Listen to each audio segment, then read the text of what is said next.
All right, and lastly, if you don't want to have to keep up with what is where and what is allowed and what is not allowed, this kind of summarizes it for you. In the fourth energy level, you can have a D, you can have an F, you can have a D, you can have a P, and you can have an S.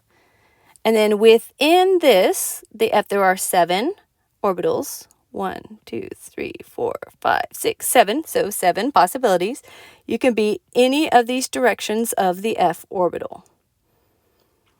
And then this doesn't have the spin category in it.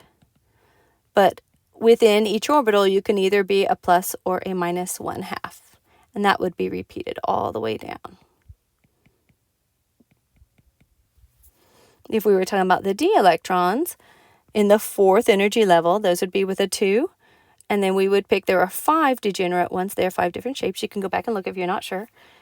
And we'd pick one of those numbers, and then we'd pick which spin we were talking about. Those are all allowed.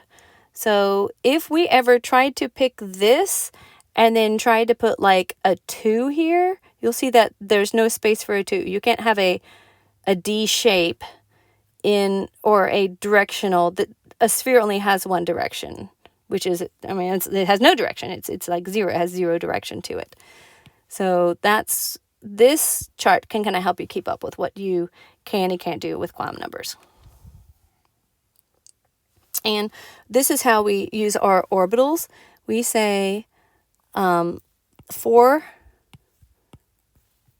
So all of these are 4. And then a lot of times we'll just take the L and the S to help us, the L and the N to help us. So it could be 4F, it could be 4D, it could be 4P, or it could be 4S. We are going to be placing electrons in these orbitals in the next section.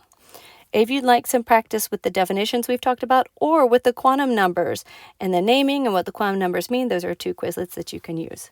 So to